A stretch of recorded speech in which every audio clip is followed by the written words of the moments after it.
एक गंधमार्दन पहाड़ी क्षेत्र है, एक गिरिजा बाबा एक संत वहां रहते हैं।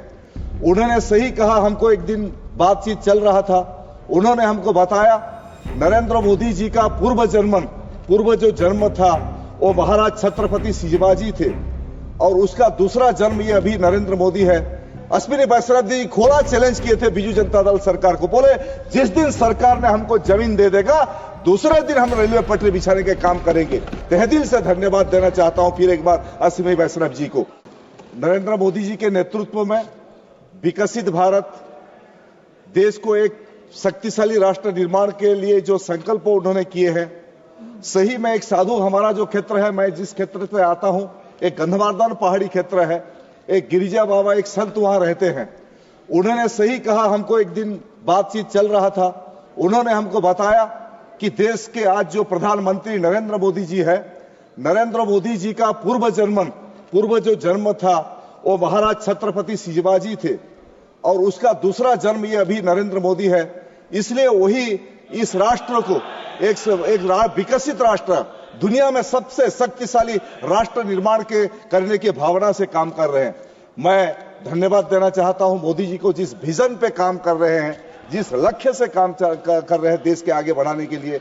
और अश्विनी वैष्णव जी को मैं सबसे पहले धन्यवाद इसलिए देना चाहता हूं कि वो जो एक बार तय कर लेते हैं काम करने के लिए, जो संकल्प लेते हैं।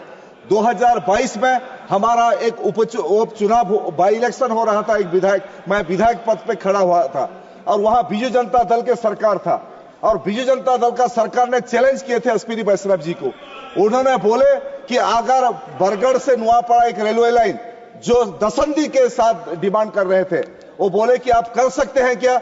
अश्विनी वैष्णव जी खोला चैलेंज किए थे बीजू जनता दल सरकार को, बोले जिस दिन सरकार ने हमको जमीन दे देगा दूसरे दिन हम रेलवे पटरी बिछाने के काम करेंगे। और वो काम करके जब सरकार परिवर्तन हुआ उड़ीसा में, भारतीय जनता पार्टी का सरकार बना, मोहन मांझी के नेतृत्व में बीजेपी का सरकार बना, जमीन दिए और अश्विनी वैष्णव जी ने वो जो बोले थे वो दिखा दिए कि 138 किलोमीटर 2926 करोड़ का रुपया को सैंक्शन किए। इसलिए मैं तहे दिल से धन्यवाद देना चाहता हूं फिर एक बार अश्विनी वैष्णव जी को।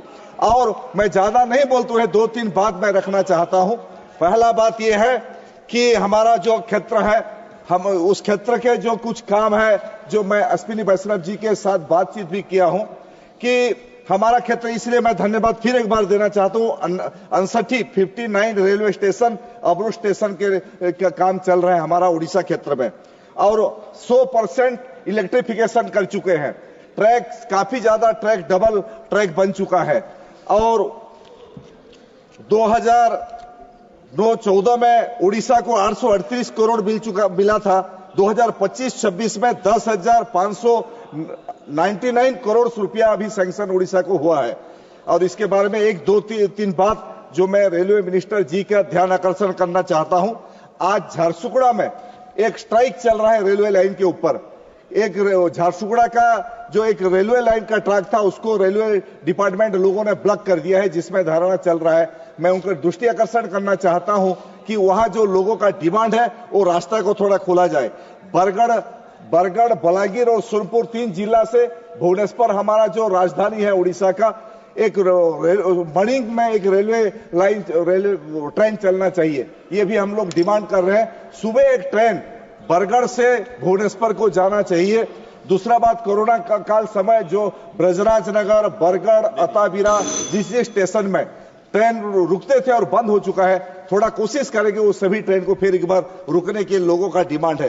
बेलपहाड़ रेलवे स्टेशन में 3 साल पहले मोदी जी एक शिलान्यास किए थे फ्लाईओवर करने के लिए, अभी वो काम रुक गया है, उसको फिर तुरंत कैसे शुरू करेंगे। ये सारे विषय पर मैं चाहता हूं कि हमारा जो उड़ीसा का प्राउड है, हमारा गर्व है अश्विनी वैष्णव जी, वो काम थोड़ा देखेंगे, वो काम को आगे बढ़ाएंगे। धन्यवाद।